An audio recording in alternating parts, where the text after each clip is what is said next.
ও আমার পর্দার মা, ও আমার যুবক ভাইরা, বৃদ্ধ বাবারা, কার জন্য তো পাগল হইছো, কার জন্য তো দিওয়ানা হইলা? যেই সন্তানের জন্য তো পাগল হইছ, যেই বাড়ির জন্য তো পাগল, যেই সন্তানের জন্য তো পাগল, কিছুই সঙ্গে যাবে না, একা একা খালি হাত নিয়ে যাইবা। কারণ তোমার সঙ্গে টাকাও নাই, বাড়ি গাড়িও নাই, কিছুই তোমার সঙ্গে যাবে না, বিবিও না, ছেলেও না, মেয়েও না, ঠিক কিনা জোরে কর। ইয়াউমা লা ইয়ানফাউ মালুহু ওয়ালা বানুন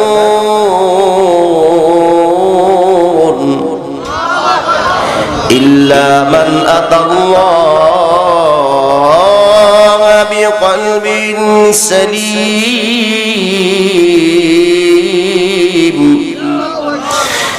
يوم لا ينفع مال ولا بنون إلا من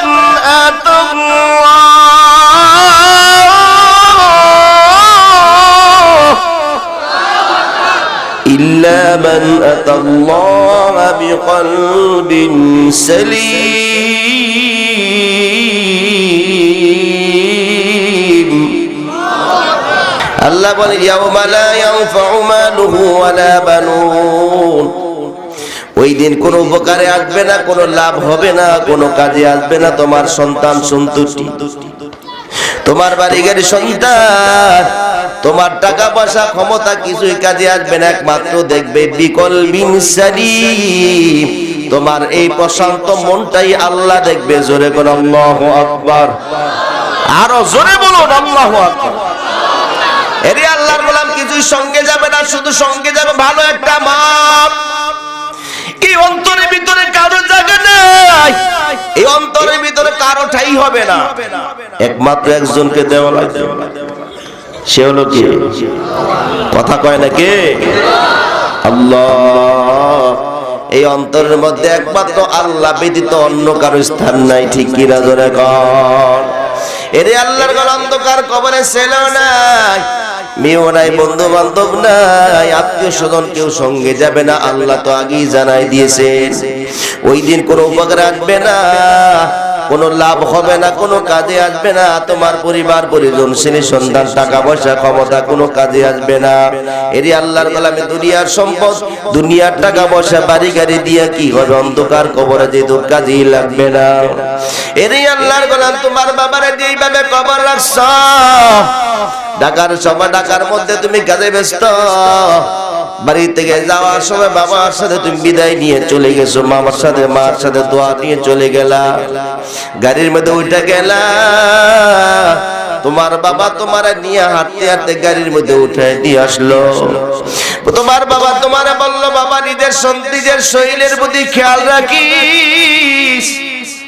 ওরে সন্তান, কখন মারা যায় বলতে পারি না, যদি মারা যায় তুই এসে একটু দেখে যা, জানাজার নামাজটা পড়া, একটু দোয়া করে দিয়ে যাইস। তোমার মা মুখের মধ্যে কাপড় আঁচল দিয়ে ঢাইকা গাছের আড়াল থেকে দাঁড়ায় দাঁড়া দিকে তোমারে বিদায় দিয়ে বাবা তোমারে গাড়ি উঠাই দিল, ঢাকার কাজে ব্যস্ত। হঠাৎ করে খবর আসলো তোমার বাবা নাই। খবর পাইয়া ঢাকার দিকে রওনা করছো, বাড়ির মধ্যে এসে দেখলাম, ঘরের দরজা দিয়া ঢোকার সময় দেখলাম ঘরের আঙ্গিনার মধ্যে, বারান্দার কিনার আঙ্গিনার মধ্যে বাবার পুরাতন কাপড় দিয়ে ঢেকে রাখছে, পুরাতন কাপড় দিয়া ফেলে রাখলো। তোমার আত্মীয় স্বজন, বন্ধু বান্ধব, তোমার সন্তান, ভাই বন্ধু গুলা বাবার লাশের কিনারে দাঁড়ায় কান্দে। তুমি বাবার লাশের মুখটা খুঁড়িয়া হুড়মুড়ি পড়িয়া দেয় কান্দে, আর বললা, বাবা তুমি আমাকে বিদায় দিলা রে বাবা। এখন ঢাকা যাওয়ার পর খবর পাইলাম তুমি নাই। এখন তুমি যদি তোমার বাবারে মারে যে বলো, মা আমার বাবা এই বাড়ির জন্য কত কষ্ট করছে বাবা, তোমার চাহিদা পূরণের জন্য, তোমার খুশির জন্য বাবা কত দিন নাই কত পরিশ্রম করছে বাবা, এই সুন্দর বাড়ি গাড়ি বেলায় আমার বাবা চলে যাবে, আর 1 ঘন্টা বাবার সাথে কাটাও।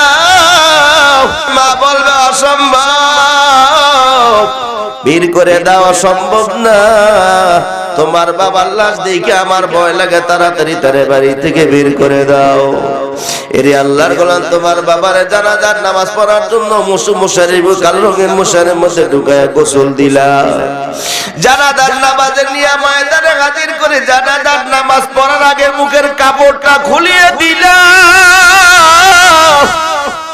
আল্লাহর নবী বলে ওই লাশটা কাঁদিয়ে বলে কলিজার টুকরো সন্তান, কিছুক্ষণের জন্য মুখের বাঁধনটা খুলে রাখো,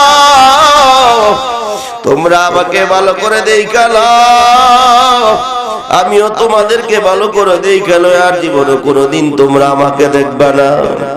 আজকের পর থেকে তোরা দেখবি না, আমিও তোদেরকে দেখবো না। তাড়াতাড়ি আমার মুখটা খুলে দিস না, বন্ধ করে দিস না, মুখটা খোলা রাখ। তোমার বাবার কান্নার আওয়াজ শুনলা না? জানাজার নামাজ পড়ে তোমার বাবার 3 টুকরা কাপড় দিয়ে পেঁচাই অন্ধকার কবরে রেখে চলে আসলো। এরি আল্লাহর গোলাম, তোমার বাবার যেইভাবে কবর রাখলো, এখন তোমাকে আমাকে তোমার আত্মীয় স্বজন যারা দুনিয়ার জমিনে আছে সবাইকে কিভাবে রাখা হবে? একটু কবর বেশিও দেওয়া হবে না। তোমার কবরের ভিতরে 2 হাত জায়গা, 1 হাত 1 ইঞ্চি জায়গাও বেশি দিবে না। তোমার সঙ্গে 3 টুকরা কাপড়ের বেশি 1 টুকরা কাপড় বেশি দেওয়া হবে না। এরে আমার আল্লাহর বান্দা, ও আল্লাহর গোলাম, দুনিয়ার কার জন্য এত বেকার আর কইছো? কার জন্য এত পাগল হইলা? এরে আল্লাহর গোলাম, কেন এত দিবানা হইলা? কিছুই তো তোমার না, খালি আপনিয়া কবরে যাওয়া লাগবে। আসছো খালি,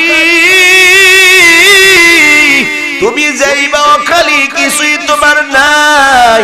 দুনিয়া থেকে যাওয়ার আগে আল্লাহর সাথে সম্পর্ক লাগায় যদি কবরে যাইতে পারো, তাহলে দুনিয়াতে কোনো চিন্তা নাই, পরকালেও কোনো চিন্তা নাই। জোরে জোরে বলেন সুবহানাল্লাহ। আলা ইন্না আউলিয়া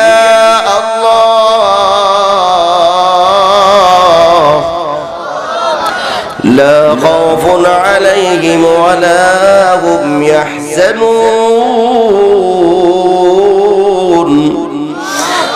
ألا إن أولياء الله لا خوف عليهم ولا هم يحزنون।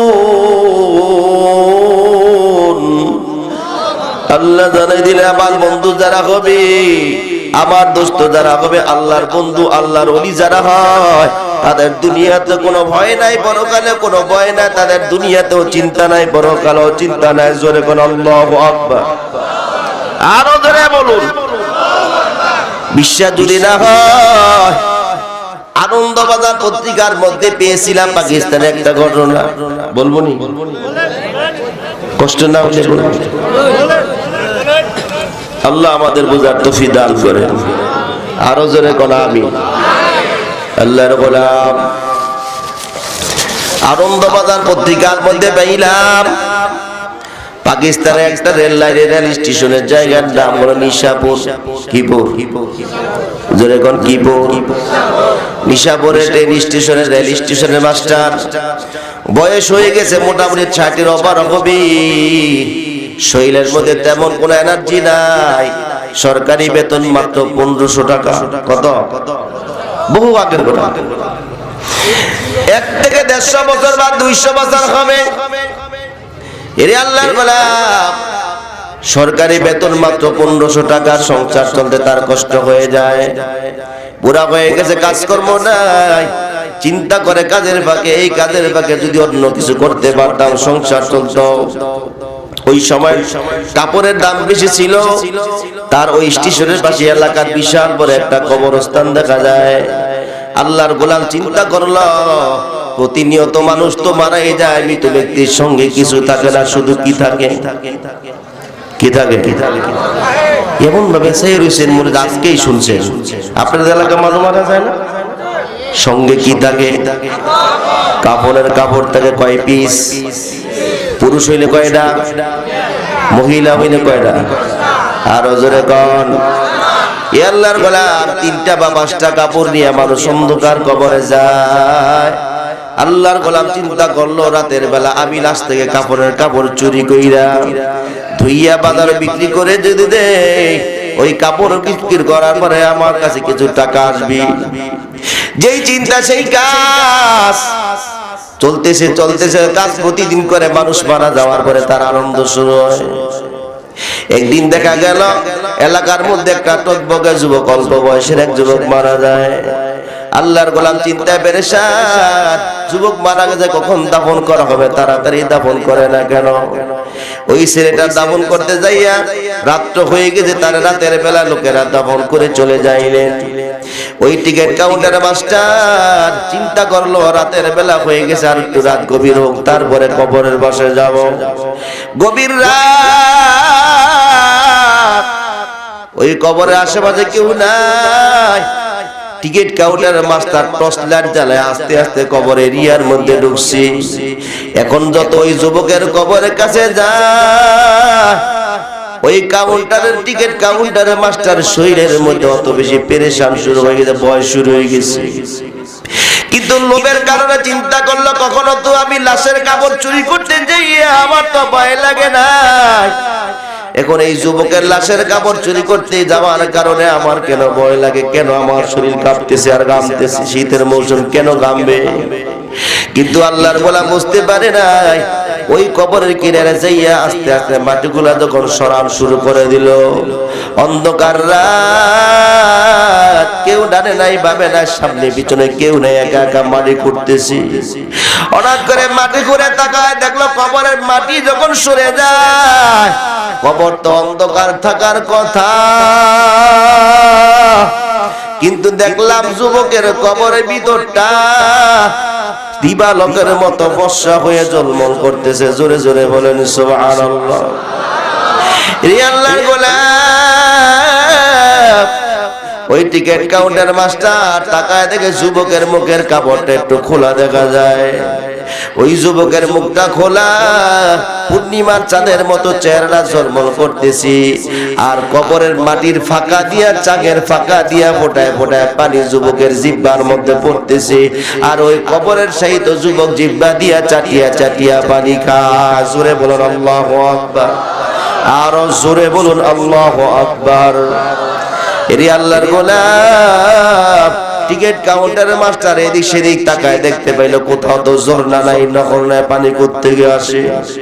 কি ব্যাপার, কি পানি কিভাবে আসছে? ওই আর যুবক কি মারা যায় না? মরা মানুষ তো কখনো পান করে না, খাবারও খায় না। এদিক সেদিক চিন্তা ফিকির করে ডান হাতটা বাড়ায় দিয়ে এক ফোঁটা পানি তার হাতের তালুর মধ্যে নিলেন। এক ফোঁটা পানি যখন হাতের তালুর মধ্যে পড়লো, ওই হাতের পানিগুলা জিহ্বার মধ্যে লাগায়া চাটতে লাগলো, দেখে মধুর চেয়ে বেশি মিষ্টি দেখা যায়। জোরে করে আল্লাহু আকবার। এরে আল্লাহর গোলাম ওই বৃদ্ধ মানুষ আরো কয়েক ফোঁটা পানি লইয়া জিহ্বার মধ্যে লাগায়, বুকে লাগায়, আর জর জর করে চোখের পানিগুলা ফালায় কান্দে আর বলে, তুইও তো মুসলমান, আমিও তো মুসলমান। এর যুবক কি আমল করছ? যে আমলের বরকতে তুমি মারা যাওয়ার পর কবরের মধ্যে তোমাকে জান্নাতের হাউজে কাউসারের পানি আল্লাহ খাওয়ায়, তাহলে এই পানি কোত্থেকে আসলো? মধুর চেয়েও বেশি মিষ্টি, দুধের চেয়েও সাদা, ফেনার চেয়েও বেশি কোমল। এত মজার পানি জীবনও কোনোদিন খাই নাই। বুকের মধ্যে লাগায় কবরের বাটিগুলা বন্ধ করে দিয়ে যুবক ওই বৃদ্ধ একটা দৌড় দিয়া মসজিদের কিনারে চলে যায়। ওযু করে না, লাগাত নামাজের মধ্যে সিজদায় পড়ে কাঁদে আর বলে, আল্লাহ, এই যুবক তো মুসলমান, আমিও মুসলমান। এই যুবক কি এমন আমল করছি যে আমলের বরকতে তারা কবরের মধ্যে তুমি পানি পান করাইলা? লোকটা তো জীবিত দেখলাম, তার কেমন মরণ হয়েছে, কি সম্পর্ক তোমার সাথে? আল্লাহ। ওই যুবক ওই বৃদ্ধ কাঁদতে চিন্তায় পরে ফজরে আযান হয়ে যায়। জীবনে নামাজ পড়ে নাই, ওযু করে আবার নামাজ পড়ে ফজরের নামাজ আদায় করলো। ওই যুবকের খবর নিল, ওই যুবকের বাড়ি কোথায়? এলাকার মানুষ জানাই দিল, যাও গিয়ে দেখবা ওই গ্রামের কিনারে একটা কুঁড়ে ঘর দেখতে পাইবা। ওই কুড়ে ঘরের ভিতরে দেখবা একটা বৃদ্ধা মানুষ ওই ঘরের ভিতরে আছে, ওইটাই যুবকের মা। ওই টিকিট কাউন্টার মাস্টার দৌড়ে যায় ওই কুড়ে ঘরের কিনারে গিয়া সালাম আনতে বলল, কে আসো? ঘরের ভিতরে বের হয়ে আসো। বের হয়ে আসা বলল, কি জন্য আসছো এত সকালবেলা? ওই কাউন্টার মাস্টার বলল, মা তো যে ছেলেটা মারা গেছে ওটা তোমার কি হয়? মা বলতে লাগলো, আমার একটাই মাত্র সন্তান আল্লাহ আমাকে দিছিল, কিন্তু গতকালকে রাতের বেলা আমার ছেলে দুনিয়ার থেকে মারা গেছে, চলে গেছে, কি জন্য তুমি আসছো? ওই কাউন্টার মাস্টার কান্দে আর বলে, মা তোমার ছেলে কি এমন আমল করছে গো মা, যে আমলের বরকতে কবরের ভিতরে যাওয়ার পর তার কবর অন্ধকার নাই, দিবালোকের মতো বর্ষা দেখলাম, জান্নাতের বাড়ি খাইল রে মা। কি আমল করছে তোর সন্তান একটু বলো, আমি সে আমল করে কবর যাত্রী হইতে যাই। ওই বিদ্যা কান্দে আর বলে, যখন আজান হয়ে যাইত আমার ছেলের আগে মসজিদে কেউ যেতে পারত না, আজান হয়ে গেলে আমার ছেলে দৌড়ে মসজিদে চলে যাইতো, পাগল হয়ে যাইতো মসজিদে যাওয়ার জন্য। সিজদায় পরে কাঁদতো আর বলতো, আল্লাহ তোমার প্রেমের বিরহ যাতনা সহ্য করতে পারি না, তোরে তোমার কিভাবে ভাবো। তাহাজ্জুদের সময় যখন হইতো সব মানুষগুলো ঘুমাই যাইত, কিন্তু আমার কলিজার টুকরা সন্তান ঘুমাইতো না, তাহাজ্জুদের বিছানার মধ্যে সিজদা দিয়া কাঁদতো আর বলতো, মালিক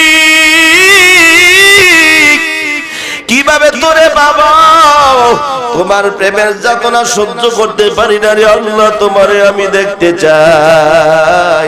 এই কথা বলে আমার ছেলে কাঁদতো আর থরথর করে কাঁদতো। গতকালকে রাতের বেলা আমার ছেলে তাহাজ্জুদের বিছানার পরে আছে, সিজদার মধ্যে কাঁদতেছে আর বলছে, আল্লাহ আমি খাইতে শান্তি পাই না, আমি ঘুমাইতেও শান্তি পাই না, আমি চলতে শান্তি পাই না, তোমারকে পাই কোথায় গেলে তোমারে বাবা, তোমার প্রেমের যাতনা সহ্য করতে পারি না, তোমার প্রেমের ঢাসা করে আমি হাবুডুবু খাই, তোমার রহমতের কোলে উঠে দাও। এই কথা বলে আমার ছেলে বেহুশ হয়ে গেছে, তার আর জ্ঞান ফিরে নেই, দুনিয়ার জমিন থেকে চলে গেল। ও আমার যুবক ভাইরা, বৃদ্ধ বাবারা, একটা ছেলে যদি এমন আমল করে আল্লাহ সন্তুষ্টি অর্জন করতে পারে, তাহলে তুমি আর আমি কেন পারবো না? কারণ তুমি আর আমার দুনিয়ার কোথাও জায়গা নাই, অন্ধকার কবরে যাওয়াই লাগবে, এতে কোনো সন্দেহ নাই, ঠিক কিনা জোরে কর। এরে আল্লাহর গোলাম নবীর উম্মতের দল, দুনিয়া থেকে যাওয়া লাগবে, কেউ চিরকাল থাকার মতো সুযোগ নাই, সবাইকে যাওয়া লাগবে, ঠিক কিনা জোরে কর। এরে আল্লাহর গোলাম, ওই পাকিস্তানের যুবক কেমন আমল করছে, যে আমলের কারণে আল্লাহ তার এত মর্যাদা দান করছে। ওই যুবক কাঁদতো আর বলতো, আল্লাহ তোমাকে আমি কোথায় গেলে পাবো, তোমার প্রেমের যাতনা সহ্য করতে পারি না। কারণ নামাজের সিজদা যখন তখন তোমারে তালাশ করে রূপ দিয়া তোরে তালাশ করি, হাঁটি তালাশ করি, বাজারে যাই, তারপর তোরে খুঁজি, খাবার খাইতে শান্তি পাই না, যেতেই যাই তোরে পাওয়ার জন্য আমি বেকুল। কারণ আশেকার মাসুকের খবর তো এমনই হওয়া উচিত, ঠিক কিনা জোরে কর। এই আল্লাহর কোন সিজদার মধ্যে সুবহান রাব্বিয়াল আলা বলা যে কত মজা, বিশ্বাস যদি না হয় তাহাজ্জুদের বিছানার মধ্যে সিজদা দিয়ে ভালো করে সুবহান রাব্বিয়াল আলা কইলা দেখো, মনে হবে আল্লাহর কুদরতি কদমে সিজদা দিতেছো, আল্লাহ তোমার কথা শুনতেছে আর জবাব দিতেছে, জোরে কোন ঠিক কিনা। আশেকারা আশেকারা মিল্লাতু মাযহাব জুদাস, আশেকারা মিল্লাতু মাযহাব খুদা সাউলিয়ারা, কারে উকবা ইখতিয়ার জাগলারা, কর দুনিয়া ইখতিয়ার, জোরে কর আল্লাহু আকবার। এরি আল্লাহ বলে দুনিয়া তুমি চিরকাল থাকতে পারবে না, অন্ধকার কবরে যাওয়াই লাগবে, কোনো সন্দেহ নাই। কবরে যাওয়ার পর তোমার জন্য তিনটা প্রশ্ন রেডি করা আছে, জোরে কোন কয়টা? আর জোরে কোন। চেয়ারম্যানের জন্য কয়টা? এমপির জন্য কয়টা? আমাদের বাংলাদেশের প্রধানমন্ত্রীর জন্য কয়টা? ইমাম সাহেবের জন্য কয়টা? মুফতি সাহেবের জন্য জোরে কোন কয়টা? তিনটা প্রশ্ন। কয়টা প্রশ্ন? একটা কমও নাই বেশিও নাই। রাবিয়া বসরি রহমাতুল্লাহ আলাইহি মারা গেল। মারা যাওয়ার কিছুদিন পর তার খাদেমা স্বপ্নে দেখতে পাইলেন জান্নাতের বাগিচার মধ্যে স্বর্ণের চেয়ারের মধ্যে বসে আছে, আর জান্নাতের বাদিরা তার পাখা বাতাস করতেছে।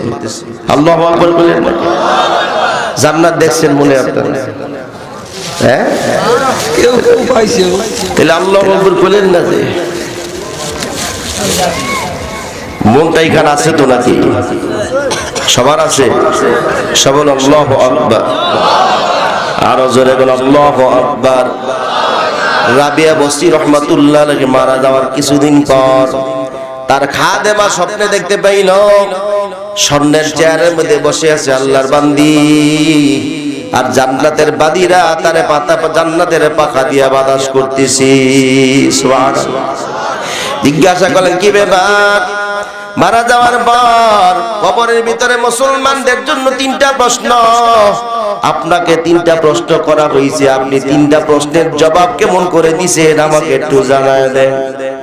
রাবিয়া বসরি রহমাতুল্লাহ আলাইহি মুস্কি হাসি দিয়া বলতে লাগলো, আমার তিনটা প্রশ্নের জবাবের ভিতরে একটা প্রশ্ন দেওয়া লাগে নাই। জোরে কন্যা সুবহানাল্লাহ। আশ্চর্য হয়ে গেছে, কেমনে হইল? রাবিয়া বসরি ডাইকা বলতে লাগলো, লোকেরা যখন আবার মারা যাওয়ার পর আবার কবরে রেখে চলে গেল 40 কদম। কবরে এরিয়া থেকে বের হয়ে যাওয়ার পর দুইটা ফেরেশতা আইসা আমাকে ধরিয়া উঠিয়া বসে প্রশ্ন করলো, মার রব্বুকা। আমি তাদের প্রশ্ন শুনে তো ভাব তাদেরকে প্রশ্ন করলাম, মানান্তা ওয়া মা ইসমুকা। ফেরেশতারা কি বলছে? মার রব্বুকা, তোমার রব কি? রাবিয়া বসরি জবাব দে, মানান্তা ওয়া মা ইসমুকা, তোমার নাম কি, পরিচয় কি, কইতে আইছো? সুবহানাল্লাহ বলেন না? আমরাও মনে বলতে পারবো? কথা কয় না? আমরা বলতে পারবো না? এই আমল করে যাইয়েন, তারপরে চিন্তা করে দেখেন। রে আল্লাহর গোলাম রাবিয়া বসরি রাহমাতুল্লাহ আলাইহি উল্টা প্রশ্ন করলে, কোত্থেকে আসছো, কে পাঠাইলো, নাম কি? দুইজন ফেরেশতা জবাব দেয়, আমার নাম মুনকাতা, আমার সঙ্গী হলো নাকি। কোত্থেকে আসছো? বল আসমান থেকে। কে পাঠাইছে? আমাদেরকে আল্লাহ পাঠাইছে। এই জমিন থেকে আসমান পর্যন্ত দূরত্ব কত? ফেরেশতারা জবাব দেয়, আসমান থেকে জমিনের দূরত্ব হলো 500 বছর রাস্তা। এই 500 বছর রাস্তা পার হয়ে আসছো, আল্লাহর কথা মনে আসেনি? ফেরেশতারা আসে আর বলে, 500 বছর কেন, 5000 কোটি বছর পার হয়ে আসার পরও আল্লাহর কথা বলা সম্ভব না। ঠিক কিনা জোরে কর। এরে আল্লাহর বলে রাবিয়া বসরি রাহমাতুল্লাহ আলাইহি ধমক দিয়া বলি, যে আল্লাহরে পাওয়ার জন্য ওই জীবনে কোনোদিন বিয়েই তো করি নাই, রাতের বেলা বিছানার মধ্যে পিঠ লাগাই না, আমি জমিনের মধ্যে পিঠ লাগায় ঘুমাইও নাই, রাতের বেলা তাহাজ্জুদের বিছানা ছাড়া কোনো বিছানা নাই আমার। এই মনের ভিতরে দুনিয়ার কোনো মানুষকে স্থান দেই নাই, মনের ভিতরে আল্লাহর জায়গা দিছি। এখন তুমি বলো, এই আল্লাহ রাব্বুল আলামিনের জন্য আমি বিছানার মধ্যে পিঠ লাগায় ঘুমাই নাই, আমার জীবন বিয়ে তো করলাম না।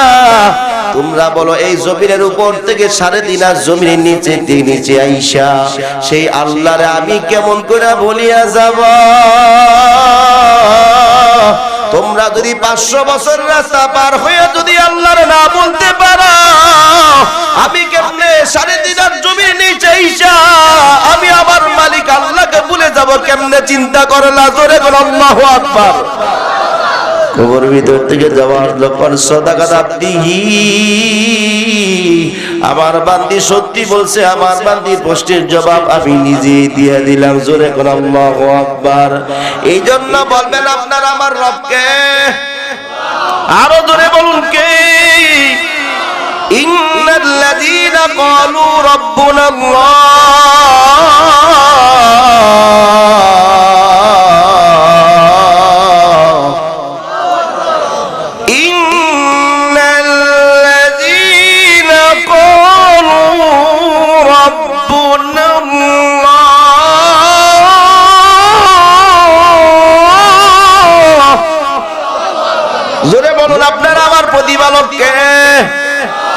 আরো জোরে বলুন কে? কবরে যাওয়ার প্রথম প্রশ্ন করে তোমার রব কি? এই আল্লাহ মুখস্থ করে গেলে হবে না আল্লাহ সন্তুষ্টি অর্জন করে যাওয়ার পরে মুখস্থ করা লাগবে না, প্রশ্ন করার আগে তোমার জবান দিয়ে বের হয়ে যাবে আমার মালিক আল্লাহ। তারপরে প্রশ্ন করা হবে আমার তোমার ধর্মের নাম কি? জোরে কোন কি?